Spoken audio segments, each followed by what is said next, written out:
Hey guys, SoCal Val here. You are listening to the Hitting the Turnbuckle podcast.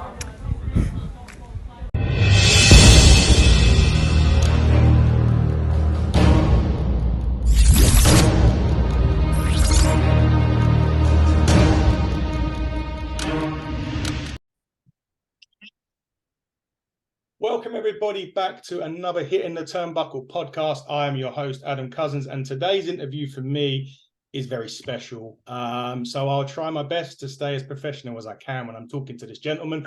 I have followed this guy's career from day one to near enough the end. Well, not even the end, but even as much as all the shoot interviews and stuff he's done in the past with kayfabe commentaries, with Hannibal, with WSI.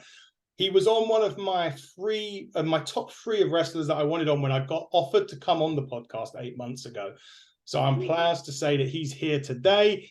He's been a dynamic dude. He's been a teacher, but more affectionately, he's been the franchise Shane Douglas, and he's here with us today. Shane, how are you? What's up, everybody? Nice to see you again. I had it wrong. My manager told me wrong, but in lovely old England. That's it. Not Australia, England. Yeah. and yeah, he said Australia, but also worldwide, right? I mean, I'm still an old guy trying to get used to this newfangled computer thingamajiggies. I think they might catch on. Yeah, they may well do. I'm not quite sure. They may well do. Hopefully they do. But Shane, obviously, thanks for taking your time to come and talk to me. I know everyone would appreciate it, but I really do, being, as I say, a fan of yours for Appreciate it. so long. We'll crack straight on with Eastern Championship Wrestling, as it was called first there. I'll give you a bit of education around England and ECW. We never really got it until 96, 97. So we had WWF, we had WCW when the wars were starting, but ECW come on a channel called Bravo in the UK. But you had to be quite late to get them. I mean, it was on like 2, 3 in the morning. So here too. It was here too. Yeah. So we didn't have a lot of opportunity to watch it as much. So most of my stuff I used to go to like markets and buy even VHS and DVDs of old ECW. So sure. But obviously we heard of it because even when we was watching WWF and you'd hear, this other brand, this third brand. So just before we start with ECW, just tell us about the whole ECW experience for you. Well, I remember, it's been a long time. When I started saying the years, 30 years now. When they first called me, Eddie Gilbert first called me for ECW. He was working with Todd, Eastern Championship Wrestling. And at that time, I had walked away from the business. It was right after they had done the Dos Hombres belt change to for some reason I didn't turn sideways here. Now you're sideways. There you go. There we go. And again, these thingamajiggers here.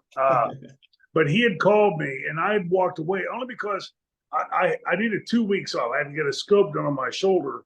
And when they started doing the Dos Hombres thing, it just seemed to me as a way for the company to sort of try to make me look bad. Yeah. And the politics of the business had just, I was sick of it. And, I told you before we started, I grew up in a small town. And so I didn't like the duplicity, hey, Adam, how you doing? You stab me in the back, And, and I learned the hard way over years and years of having that happen. And I had just walked away. And probably about 6 months before that. And for me, it was sort of like an alcoholics thing out of a bar. I'm sure you've heard from other guests. Once you're in this business, for those of us that I loved wrestling growing up. I was a huge fan, obviously growing up in Pittsburgh with Bruno Sammartino, and then meeting Dominic DeNucci. I mean, this was like I was on cloud 9. And suddenly I find myself in the business and I'm seeing all this nasty stuff that I'd always heard great stories from Dominic and Bruno and those guys, how that was a fraternity and the guys helped each other and worked together. And I had never seen that. And so I just walked away and thought, that's it. I'm going to keep myself away from it because like if an alcoholic walks into a bar, they're going to have a beer, right? Or a neat. And so I decided to stay away from it. And Eddie started calling. I loved Eddie because he'd given him, at first I was a big fan of his, but I was also he's the guy that gave me my break into the UWF. So he really was my entrance into the big time of the business. And I would have done anything for Eddie, but he kept calling and, offering. At first, it was like sweetening the pot. It wasn't huge money at first, like $250 to $350, $350 to $5 per night, that kind of thing, and then $750. And I finally said, Eddie, it's not the money. I'd work for free for him.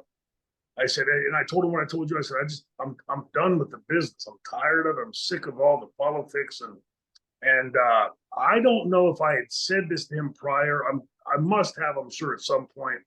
I used to always tell people, and I meant it, and I've tried to live up to that.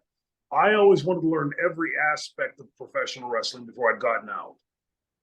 So for me, when I would sit in the dressing room and everybody's talking about the rats and, hey, where they're going to go drinking tonight or whatever, I was paying attention to, like, why did the director use that camera and not the other camera? Why did the booker put this guy over that guy? That kept my brain wrapped into it to make it interesting to me. And so the last phone call, it was 6 or 7 phone calls, Eddie and Todd called and said, how about if we offer you the lead heel role? And it wasn't so easy for me to say, nah, not interested, because I'd never been a heel. And Eddie had talked to Johnny Ace and I about being heels. He had seen the dudes as re-envisioned as heels. And that hooked me. There was something interesting there. Because I'd never done it, and I wanted to learn that aspect of it. So that was how I was originally roped into it. And I remember the day we got picked up at the airport. Terry Funk and I flew in around the same time. So Terry and I are in the hotel van going to the hotel. He's sitting behind me. Terry always called me Shano. So he'd say, he reached up and tapped me on the shoulder. He goes, well, Shano, how long do you think we'll ride this train before it runs off the rails? And we joked about it and thought 2-3 months, done, right? And something caught. And for me, it was an incredibly fortunate time in those early years of ECW, because I, as a babyface, I really learned that being a babyface. And as young and naive, I thought, well, babyface is just opposite of being a heel, and so a heel is just opposite of being a babyface. So if you do this when you're a babyface, do that when you're a heel. If it were that simple, right? But fortunately for me, my very first angle in Eastern Championship Wrestling was against a guy named Terry Funk, pretty phenomenal heel, one of the greatest ever. And if you've ever had any guests ever talk about working with Terry, Terry didn't work, very, very little talking in the dressing room. Everything was done in the ring, but everything was expected to be almost like a live ad lib. So if I do this to you, what would you do back? Or if I say this, how would you say it back? So at first it was a little bit, I was used to the heel just telling me, hey, Shane, drop kick me, take a clothesline, take a bump, whatever. And now suddenly it's not that. It's the first couple of matches were really discombobulating to me. It was very different than what I remember as a babyface. But in time, I caught on to the way Terry worked and the way he conveyed his information. He didn't say, hey, Shane, when you're doing this as a chain spot, as a heel, you do it this way versus that. It wasn't like that. It was just, you sort of followed Terry's lead. And, 3-4 matches in, I started realizing what he was doing and how he was teaching. It was very different from the way Dominic had taught me and Bruno had taught me and earlier Eddie had taught me. It was like on-the-job training. And I jokingly talk about it, but I mean it sincerely from the bottom of my heart. I couldn't, as a future heel world champion, I couldn't have asked for a better teacher, a better professor than Terry Funk. I mean, just one of the best ever, and a great guy. Yeah, he certainly is, and it's still nice to see him to this day. I think he celebrated his birthday a couple of days ago, I believe. Yeah. But now you say I got to give him. We're in the car later. I got to give him a call. It's been a while since I talked to him. Tommy Dreamer and I talked to him last year, and he's in like an assisted living place. Yeah. And I said, so Terry, is it nice where you are? He's being real friendly. And I said, so like, is it nice? Like, people to talk to and everything, nice the grounds and everything. He goes, well, no, Shane, God damn it, it's a nursing home. Perfect Terry Funk, right? Absolutely fantastic. We won't go through a bit further. You've gone to the side, that's it. Yeah, keep. Yeah. So there was a part where you had probably I think you said one of the greatest matches, I think you said in your interviews, the 1 hour match, where it was literally unheard of at that point. It was like the first triple threat, first triple threat as well, wasn't it, at the company? It was 1 hour. How do you condition your body to go an hour? I think Paul tested the waters a bit. The month before that, Terry Funk and I had a 45-minute Broadway. Yeah. And I think he wanted to see, like, what was the chemistry between us in that long of a match? Could Terry at his age do that kind of a match? And did I even know how to do that kind of a match? And we had a really great 45-minute Broadway. But I got to be honest, like, and I think Sabu would tell you the same thing. Going into this, I had never seen a three-way dance. I'd certainly never been in a three-way dance. And it just, my brain couldn't just sort of wrap around it. You got two opponents, not one. You know, it's normally, you're focusing on your opponent and playing into or off of what your opponent's doing. So now suddenly you got two. And it was very, very awkward. Sabu and I were both following Terry's lead. Terry was in complete control of that match.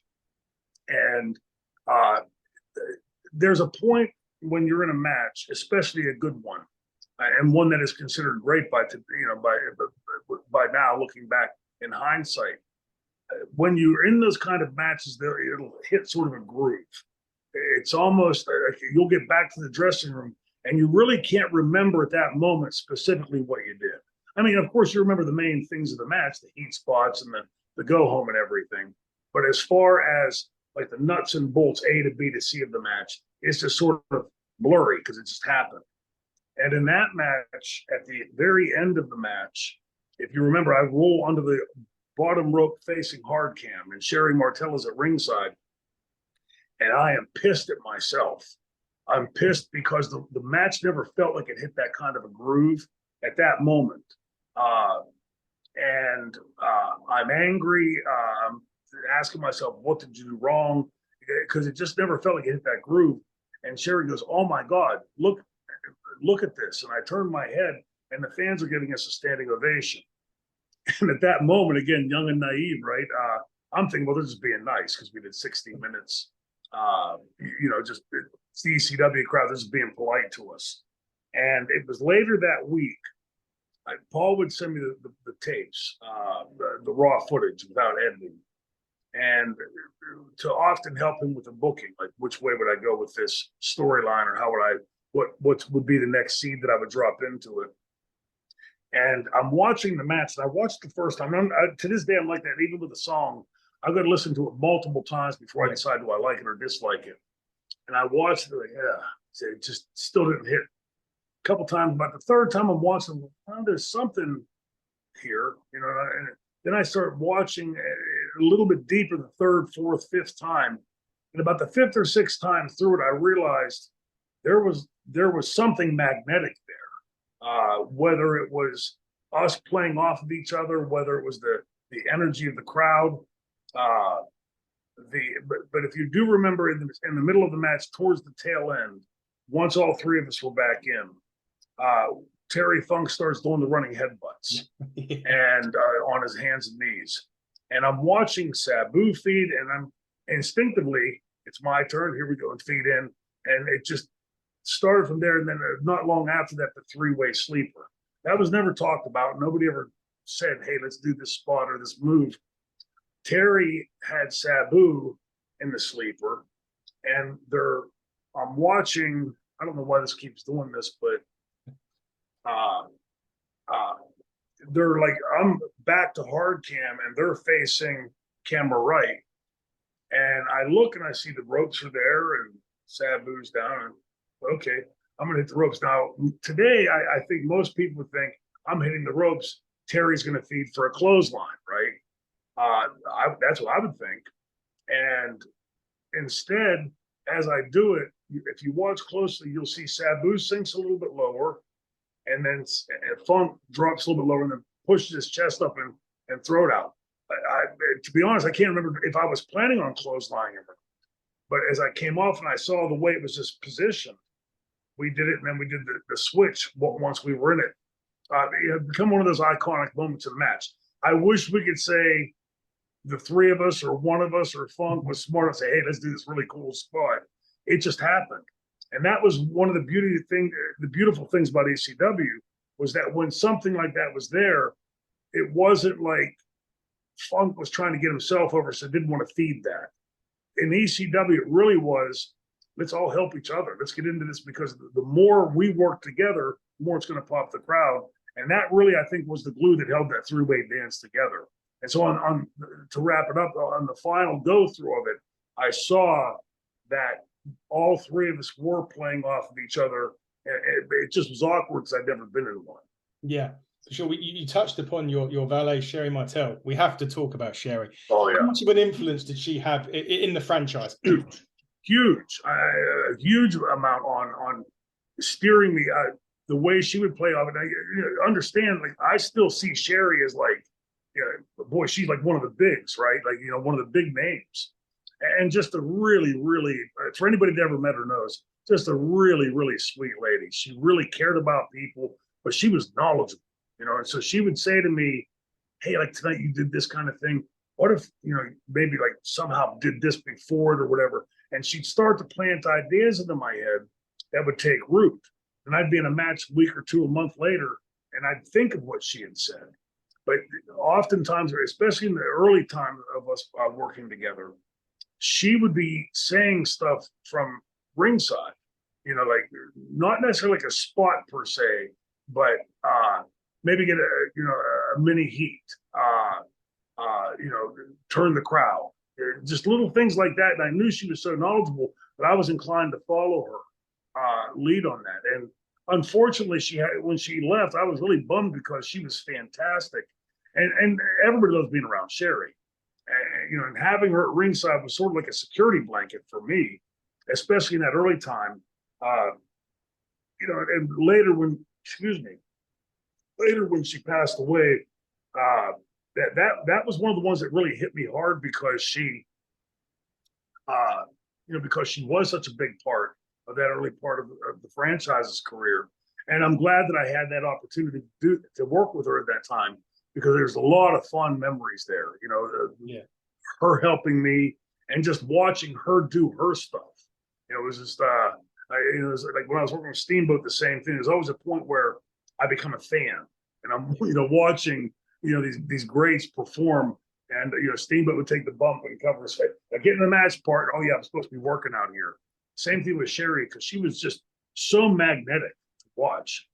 Aside from having been on TV that long, when you were working with her that closely and seeing how she would just do simple little things, like she'd walk over and the referee would catch her and she would just do this like little, innocent girl thing. It was masterful to watch. Yeah, it really was. Obviously, my recollection was more at the start was more WWF with someone that you're not very helpful with, Shawn Michaels. But that was when I first really Macho Man as well. The other one, going up. But it wasn't long. You'd already won the title previously. I think Tio Santana, someone had to forfeit the title first time. Mm-hmm. Second time you won it was the night the line was crossed in a double jeopardy steel cage match. And your double jeopardy was you was going to be like me. If you got pinned, you would have no hair. Did the second title reign mean more because of the actual match itself? Because obviously Hulk would have got rid of the name the Road Warrior, Public Enemy would have had to split up, and obviously Funk's was, if you pin me, I drop the title. You pinned Funk for the title. So did it mean more to you than the first one? Yeah, in part because it was an actual match. Yeah. But by that time, I was starting to get my sea legs under me a bit. I was still experimenting with the franchise and pushing the envelopes here and there. There were some things that he may or may not do, other things that were off the list because of the type of character. And by that time, I was starting to get a real feel for the character and just portraying it. You'll hear actors say when they get on stage and they're ad-libbing the same thing. They sort of embody it. And at a certain point, it started, once I would go through that curtain, I've mentioned this many times before, but you could be sick as a dog, have the worst flu ever. That music hit and go through the curtain, and magically you're perfect on the other side of the curtain, and that character would take over. And then I was fortunate enough later, of course, and I'm sure you want to talk about her, to get Francine. That sort of the franchise was always sort of naked without that valet, that second beautiful woman being at ringside to play off of, because really was this Beauty and the Beast, this dastardly, really piece of garbage franchise with this beautiful woman. And Franny, I give her a world of credit because if you'd have put me, she was in the business about 6-7 months at that point. And if you'd have put me with the world champion 6-7 months in and given me a huge chunk of time to work with, I think I would have really been, lost. Yeah. But she asked great questions. She was a great student and listened.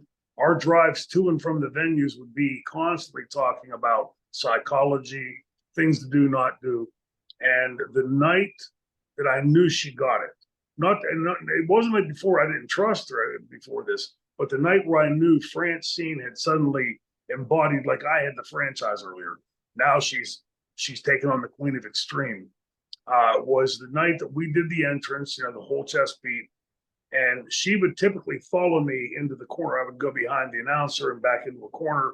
She would come there with me, and instead she splits and goes the opposite way. I'm wondering, where's she going? And so I go back in the corner and do my deal, and I turn around and I see her walking, looking at the audience, not paying attention to me, and I'm thinking, boy, she should be over here.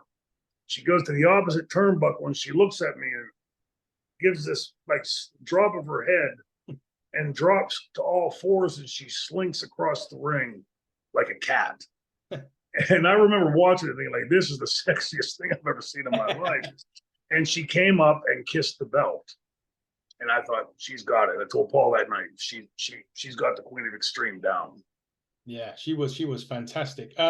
When we announced that you were coming on, we sponsor some British wrestling companies, and we got a tag team we sponsor actually with merchandise and stuff. They're quite aptly named. They're called Beers and Beatdowns. They're what I mean. That's probably the best. I love it. Well, what a great name that is, right? Yes. So it kind of leads on to the next part of the story. But the question was from one of the actual wrestlers from Beers and Beatdowns, and he said, "We're going to get onto that infamous promo, the belt drop that basically was heard around the world."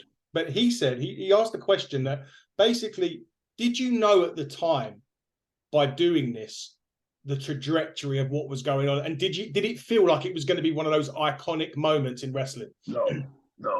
I wish I could say yes again, like one of the. Of course, I knew it was going to be great, and the company was going to go to the stratosphere. No, in fact, that was why the promo went as long as it did. That earlier that week, Paul, sometime before that, but during the week, he had told me, if you don't do it, we can stay with the NWA and we'll go that route. But if you do decide to do it, we'll set it off. He didn't tell me about the new name yet. I found that out with either that day or a day or two before. And all week long, I'm going back and forth in my own head. We come up in the business and we're taught to respect the stuff that came before us, learn from it, build on top of it, that type of thing. And the NWA, of course, was the longest, oldest, most prestigious belt in our business. So I would constantly go back and forth. I'm going to do it. I'm not going to do it. I'm going to do it. Not going to do it. And including the day of and I'm sure you've heard the story about the Mike Tenay's program on Wednesday prior, where Dennis Cruz, who I'd only met one time for about 30 seconds when Eddie Gilbert was getting a payoff from the show previous. It was just, hey, how you doing? That kind of, didn't really know the guy at all. And he goes on there and he really buries me. And I just didn't make sense. And again, it sort of gave me a taste again of the politics of the business. And it instantly made me not trust the guy. But even still, I hadn't committed. Again, the day of it was, I'm going to do it, not going to do it. And that's why the promo goes that long, is because I can't make my mind up. And the promo itself, first of all, I would like to mention this because the timing of it, and I'm sure the fans that have followed me have heard me talk about my father quite a bit. My dad was a World War II vet, and it played a large part in my life, even though my mom and dad were divorced. He was a superhero to me. He had a 28-inch waist, 48-inch chest, pictures of him from the war holding M60 machine guns. Just, he looked like Superman. I was born with a 34-inch waist, so I had no idea what that. Don't worry. Yeah, foreign to me, right? And but he had died 1 year and it was the 23rd of August, 1993 that he died. And it's one year and 1 day removed. My dad used to always tell me growing up, like he always had these idioms that I really never quite knew what he meant by them. I mean, some of them I did, of course, but he used to always say, son, you can walk with your feet on the ground like everybody else, or you can soar with the eagles. Like, okay, Dad, whatever that means. That was when I say, here we go, Dad, I could feel my dad. My dad was a huge wrestling fan, had lettered 4 years in high school in wrestling, had never told me that. I found it out after he passed away. But loved professional wrestling. And so I could feel him there in the building that night. And right as I say, here we go, that's why I look up. I literally just feel him over top of me. And for the first time in my life, that adage meant something. And, I always like to clarify, but it doesn't mean like nose in the air, I'm better than anybody. It's, you can swing for the fences and maybe miss. But if you do swing for those fences, you might just hit the grand slam. And I think in ECW, we did that. That promo, it's, I for the kids in the business today that see get the teleprompter stuff.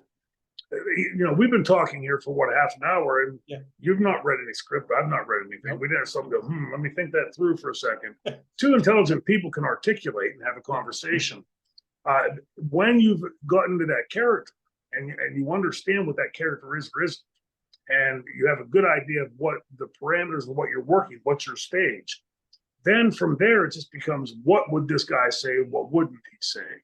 And so I had gone out to the match earlier that night. I thought, if I do throw the belt down, I want to make sure I go through and hit the NWA champions that I really looked up to, the Briscoes and the Funks and Dusty Rhodes and Ricky Steamboat and Ric Flair and Lou Thez, on and on and on and on.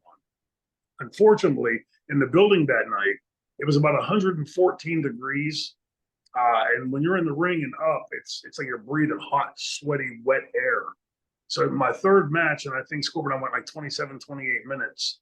I'd wrestled Taz and Dean Malenko earlier in the night and was completely blown sky high. I mean, I was out of gas. And I start with the names and my brain goes blank. Couldn't remember Joe Smith. And the fans then start throwing names in, almost as if this was like preset. Okay, hey Adam, if I go blank, throw a name in. And I wish we'd have been that smart. It was just organically happened. And by doing that, it made it, instead of a promo and blah, blah, blah, blah, blah, it was a conversation with the ECW arena, the fans that put us over and the fans that were going to set us on the trajectory that we were on. And I think that's why it feels like so iconic and so special as it does. And as I'm going through the promo, I keep extending it, trying to make my mind up if I'm going to do it or not.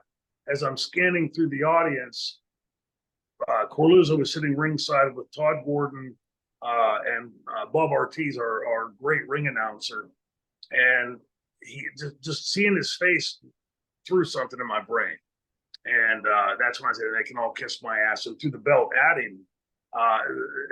And he had this really like confused and looked, he wasn't quite sure to make of it. And the best part to me, the whole thing, the thing that entertained me was afterwards, he comes in the back and he's pissed, right? As you can imagine. And Paul throws a camera in his face and goes, no, we need you to do a promo. And he cuts a promo.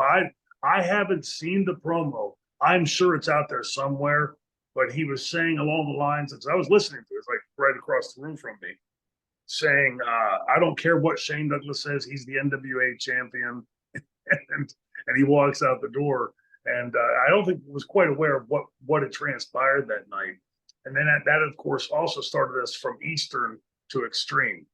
And it's, I had a conversation with a legend a couple of weeks ago where he said in the car, ECW had killed the business.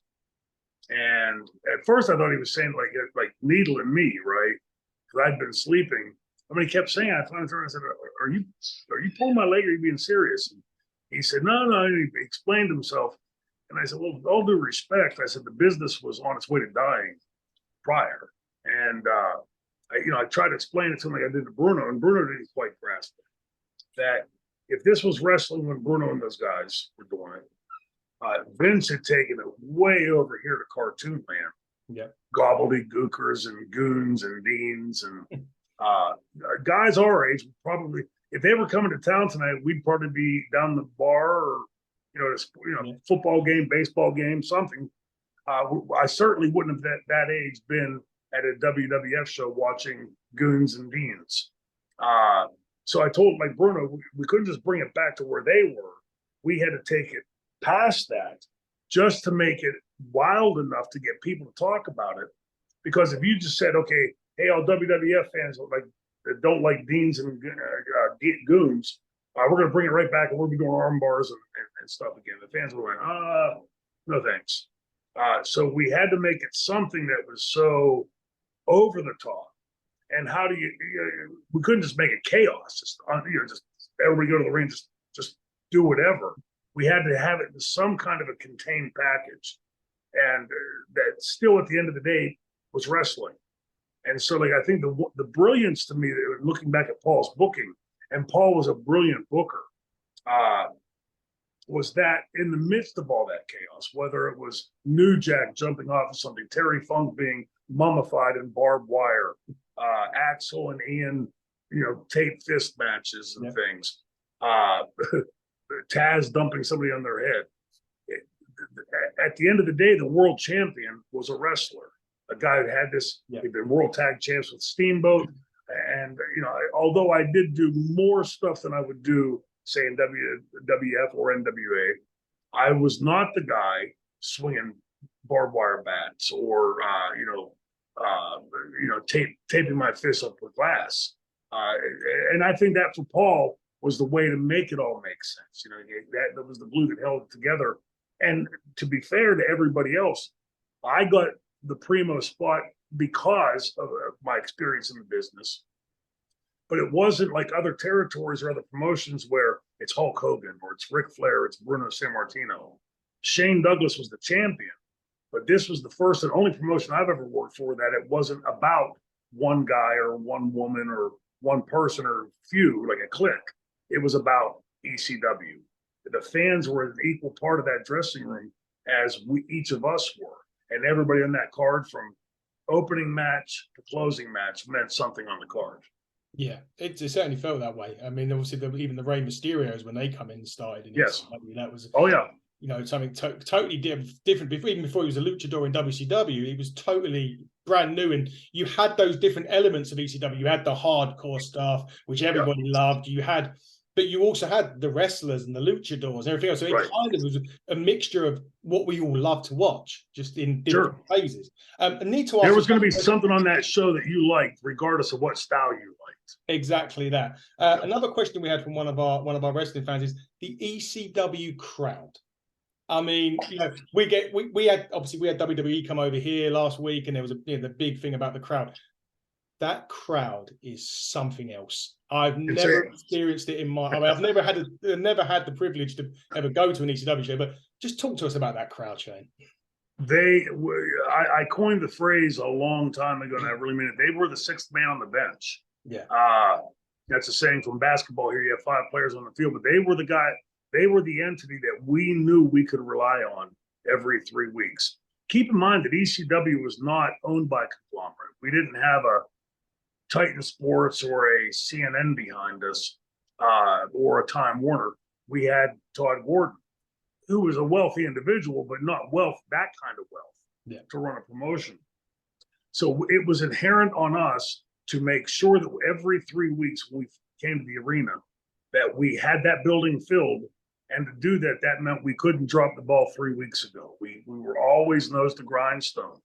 And that I think to me is like, as a worker, that is the big takeaway to me, is that I never saw anybody anywhere on that card, first match, last match, or the fans being lazy.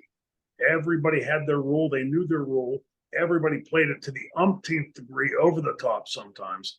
And it's always, once you get it over the top, it's easy in the editing bay, as you know. You can pull some of that back. But you can't replace that energy in the building. If you go out there and stifle them, how many times in the WWF then, or in a WCW or NWA taping, would you go out and have a match? And I remember WWF especially doing this. They'd have these egregiously long taping 4 shows, right? Well, that doesn't mean 4 hours. That means 4 shows, which could be 5, 6 hours. We can imagine the audience sitting there bored out of their skull after so long. And you'd go to the ring, have your match, come back, your hair's all messed up, you're dripping sweat. And they'd say, okay, hold on, go back out. And they'd want you to go back out and do the exact same thing you just did. Well, for those poor people in the audience that are already bored from being here forever today, you're going to send the exact, it's like, hold on, let me replay that last show that you watched. We're going to do it again, or reread that last chapter. ECW never did. The one thing about ECW was there was always uncertainty. The fans were never quite sure what they were going to get. Even when they thought they knew what they were going to get, that's when Paul would do the left swerve on them, the lights out, whatever. Unpredictability. Nobody wants to read chapter 1 over and over again. And I think that was the real brilliance of Paul's booking.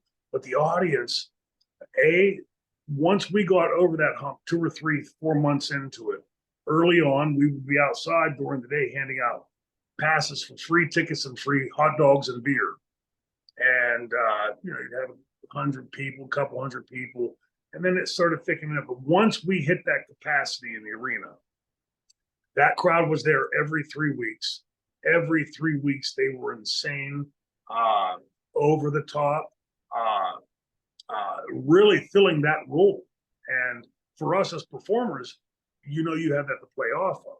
As a heel, I knew I could get that crowd going and instantly get the reaction from them. So they were as valuable an asset to ECW as what the franchise was, as the Queen of Extreme was. And I would even say as Paul Heyman was. They were integral to the success of ECW. Yeah, they were. They were some of the maddest fans I've ever listened to. So even when the WWE brought back the one night stand bit of the Hammerstein Ballroom, even then it was just, I know they probably weren't quite sure what to expect, but when you look back and you watch the tapes, and my Christ, they were loud and rabid and everything, which was great. Makes the show. Before you left ECW to return to a disastrous gimmick that we'll talk about later on, you formed a triple threat faction with obviously Chris Benoit, Dean Malenko. That was a really sort of contrast of styles. I mean, Benoit was a smash mouth, German suplex. Malenko's more of a technical, and you've got a bit of both of that in you. So was that like a really interesting faction to build with those two different characters? Yeah. Well, I was great friends with both of them. And to me, the misery of being on the road is when you're working with somebody you really don't want to be with, or traveling with somebody. And we all, the three of us, got along famously. We really clicked well. And it clicked, not with a Q, with the CK. I was going to say. And unfortunately, they had gotten great offers and really couldn't turn them down. For me, the concept of the triple threat came up every great company I'd ever watched, whether it was WWF way back in the day, NWA, UWF. There was always some heel faction that just at times would run roughshod over there. House of Humperdinck in Florida, the Four Horsemen, of course. There was always that faction that really could wreak havoc when they had to. And I looked around the dressing room and I thought, there's nobody doing it here. And I haven't even heard Paul talk about it. So I'd gone to Paul and pitched the idea to him. 3 was chosen in part because of the name Triple Threat, but also I wanted it to be, this had become so iconic in wrestling that I wanted it to be this that could do what that used to do. Yeah. And of course, then Dean and Chris were right there.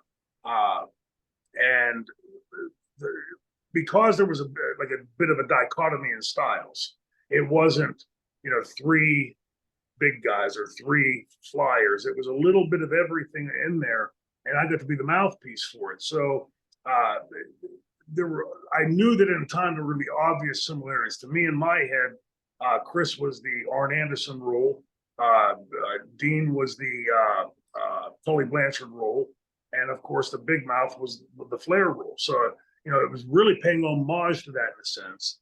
Now, as heels, we couldn't come out and say, hey, we're trying to be 4 horsemen all over again. It had to be, we can do what they used to do with one guy less. There are a little side note to this is it's strange that as this is, somebody had mentioned it to me a few years ago, and then I started looking around through my own collection. There are only 3 pictures of the 3 of us together, which seems crazy because, you know, even as a couple months, you'd have thought there'd have been a lot more than that. There was a picture of us at a television station outside in the parking lot. Some fans were out there. We had done some promo stuff earlier for the station. And 1 or 2, in fact, for years, I thought it was 2 pictures. And then a fan had showed me a third. So if any of the fans out there have any other pictures of the 3 of us together, I'd love to see them. Yeah. It's but they were great to work with. And obviously, you know, they went and did their thing in WCW. But as they departed, it suddenly left this open, gaping wound, this gaping hole, right? There's no triple threat again. And Paul, of course, wanted to keep it going.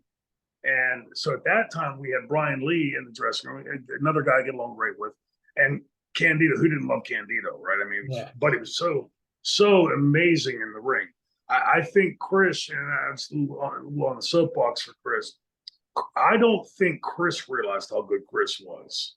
No. I think that when he would digress to what he would call his ha-ha, you know, the comedy spots and things, he knew he could get the crowd to laugh, and I think it entertained him as well. And that's where I came up with the name No Gimmicks Needed for him, was that I used to be envious. He'd be dead asleep on the floor over there for 2 hours. His music's playing. He'd get up, wipe his eye up, pull his ties up, and go to the ring and have a 5-star match. It was like effortless for him. And, you know, I told him to play that stone cold heel. And if you see it around the time we give the No Gimmicks Needed, he'll do it on and off. Like, he'll play that heel, and then 3 minutes into the match, he's doing ha-ha spots. But the 3 of us, and then without explanation, one weekend, Brian Lee just disappeared. And I hadn't seen him until about a year or 2 ago. I saw him passing by, like being whisked out of the room. We were going to put him on a milk cart, and he just disappeared. And right after that, Bam Bam walked in. Yeah. And so it was like, okay, we lost a good big guy. Now we got the best big guy in the business coming in. And again, the 3 of us, I think it's important to note, for a faction like that, the 3 of us loved traveling together. We loved working together. And it reaches a point when you're doing something like that, especially the way we did matches in ECW, where we didn't sit back and say, okay, I'm going to do this, and then you do that, and then we'll do all this stuff going around. I knew what Bam Bam was capable of. I knew what Chris could do. They knew what I was able to do. And it becomes sort of like an unwritten language. When you'd see them moving a certain way or doing a certain move, you knew exactly what they were doing. So we were almost like telepathically communicating just by the way each of us were moving in the ring. And I think that comes off on camera. When I watch matches of the 3 of us working together, or 2, you can see this almost unspoken language going on between the 2 of them. It would almost, they were following a script, and there was no scripts then. No, there certainly wasn't no scripts back then. That's for sure. Obviously, you dropped the title to Sandman eventually, and then we will talk about that other run in a minute. Then you returned after about a year, and you were still portraying that gimmick from the other place, which we'll mention later. In the end, you went past that. You returned back as a franchise. I need to talk about Raven. Yes. Now, it's another one on my list. So, you know, when I said I had the list of people, there's another one on the list. And hopefully, I know he's got surgery coming up, and we're hopefully going to get him on it later. His mind for the business is absolutely unreal. It's like yours. We had Just Incredible on as well. He's got a great mind as well for the business. Talk to me about that feud of Raven. First of all, I'm a huge fan of Raven, right? Of Scott's. He and I have always been on a wavelength. He's the one guy, I'm sure every wrestler could say, oh, I got a great match with him. Scotty and I have always had this great chemistry together. The first time he came in, Paul, we were at a school, I think in New Jersey, high school. And the show was over, and Paul kept telling me, got this new guy coming in. Well, I had never met Scott Levy prior to that. but I was aware, Scotty the Body, and the other. What was the other character? He played Johnny Polo in WWF. Johnny Polo. Yes, I was aware and didn't like them. I know why I didn't like him, because now when I saw later what Raven would become, excuse me, and you could see how his mind worked into stuff. Those two characters were not him. They were, hey, go out and play a dragon. Well, he's not a dragon. And those were so far removed from who Scott Levy was. Excuse me. Paul hadn't told me it was Scott Levy coming. He said, I got this guy coming, new guy coming tonight. And he wanted me to stick around to help him with promo. And he was in the very first promo, he was in a chemistry classroom.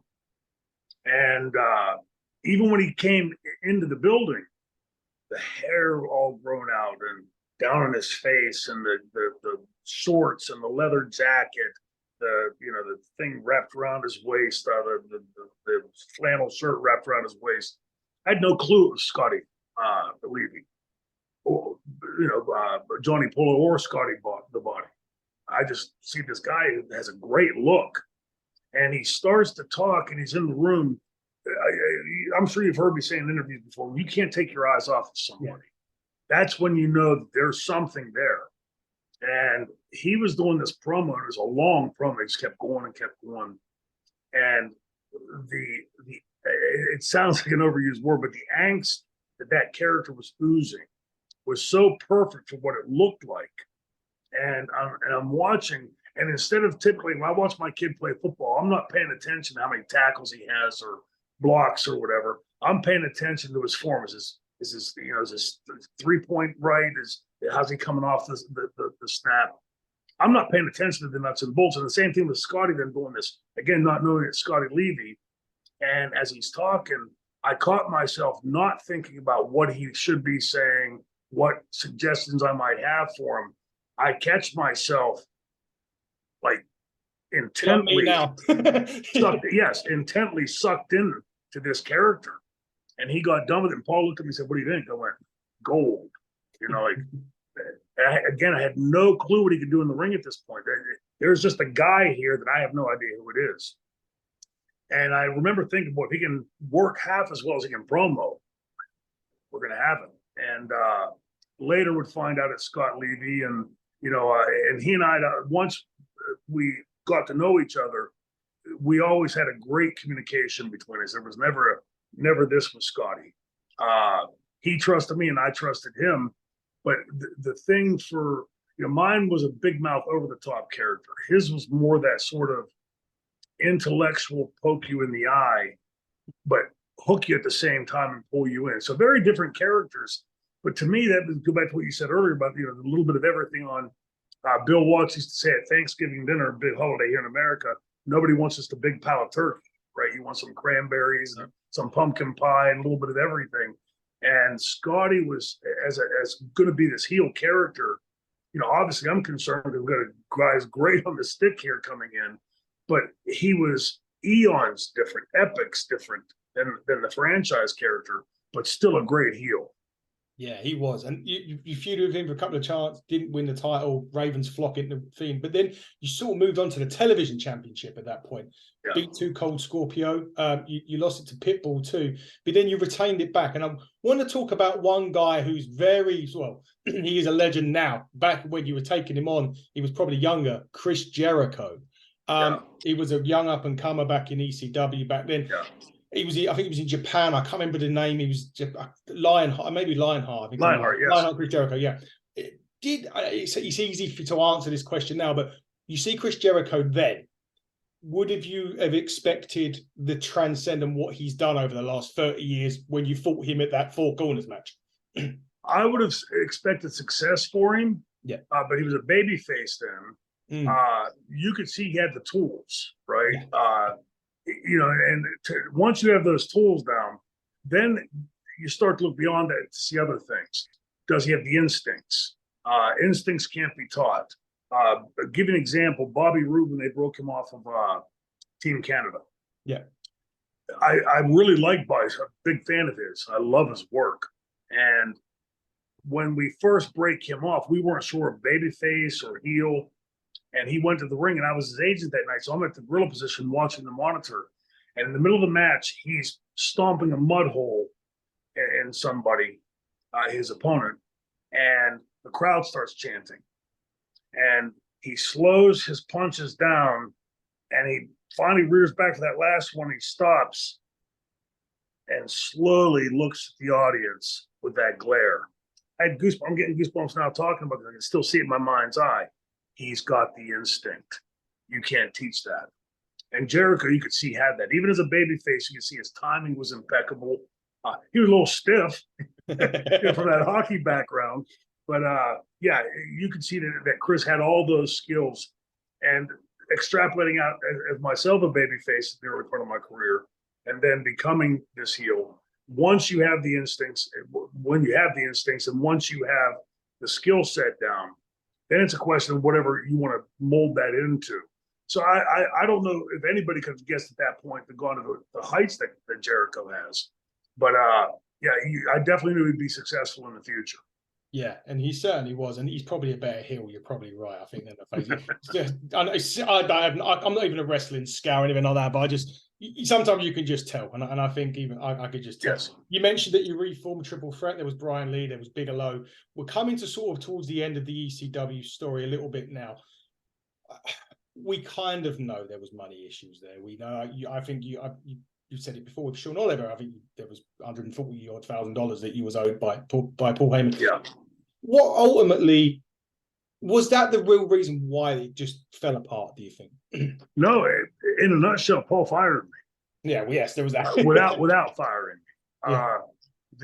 There was the the money was accumulating, and I've told the story a million times about the belt change to Taz, which I had been pitched differently, which is why I played off that character the way that I did. But once, I've been around the business enough to know where this was heading. And he needed, as the veteran in the dressing room, I was the guy telling the guys, hey, if he owes you money, don't work, or don't take as many bumps or whatever. And I think Paul realized that the dressing room looked up to me, they respected me. And I think, especially with the younger people, Paul, that was not going to be a good combination. If Paul was going to continue to try to do this, he had to get me out of there. And so they had the Break the Barrier show at the arena. And I was invited to the show. I got to work with Steve Corino for the first time there. Another great hand. Yeah. And they were in Poughkeepsie. ECW was in Poughkeepsie that weekend, which is it's a several hour, 4 hour drive from Philadelphia to Poughkeepsie. And my driver that was there was the former ECW merchandise manager, Damian Farron. And Bob Ryder was at the Break the Barrier show. And I kept asking him, has Paul booked me a ticket yet? And he said, no. So I thought, okay, well, Damian will drive. Well, Gabe Sapolsky was also at the Break the Barrier show. And as we were leaving to drive to Poughkeepsie,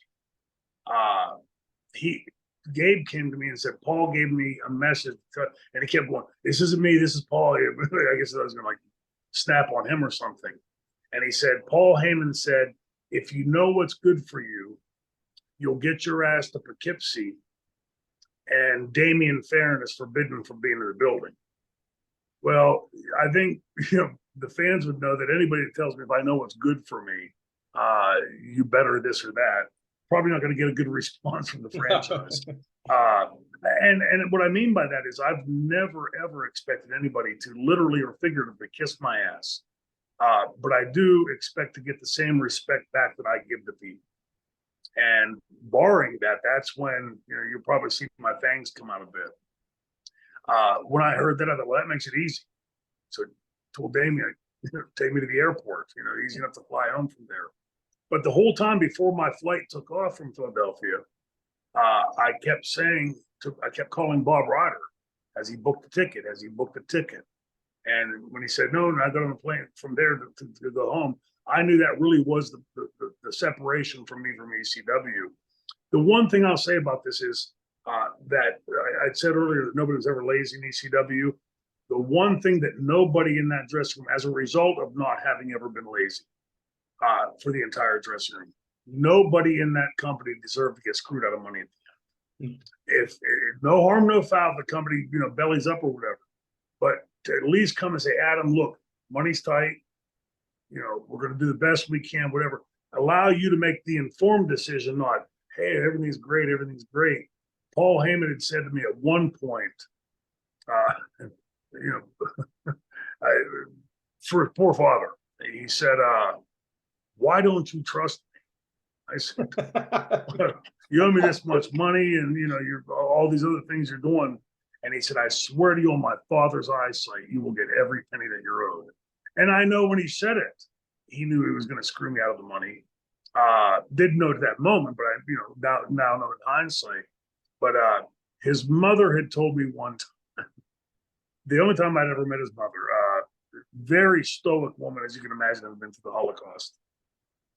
But you could tell just in talking to her, she had heft. That she was larger than life. And me being a historian and a teacher, people that had been in the Holocaust, I would bring them in my classroom all the time. I was just amazed by these people to be that strong. And she said to me, if my son's lips are moving, he's telling you a lie. And I remember thinking like, wow. My mother would probably tell you my feet stunk, my fart stinks, I'm lazy, or I have a dirty bedroom or something. I don't think my mother would ever say something that stiff about me, but it's look to everything in life. As I'm getting older, I'm realizing there's a yin and the yang, and this Paul Heyman no different. I will be forever grateful for the platform that Paul provided me with, the role he gave me to take on for that company, and I've since moved on. I'm still angry, will always be. I look at things now as a father. That's a lot of money that could have been given to my kids, and but the fact that he provided that, the fact that we're talking right now, I'm guessing if I'd only been a Dean or Ricky Steamboat's partner, maybe not have been on here. It's based off my ECW run, so I'll be forever thankful for that and respectful of him for that. But again, in the yin and yangs of life, if you're the person that does it, you're going to get the yin and that yang as well. So none of us deserve to be screwed out of money at the end of that. No, definitely not. And it was unfortunate way, it all ended, and that was ECW.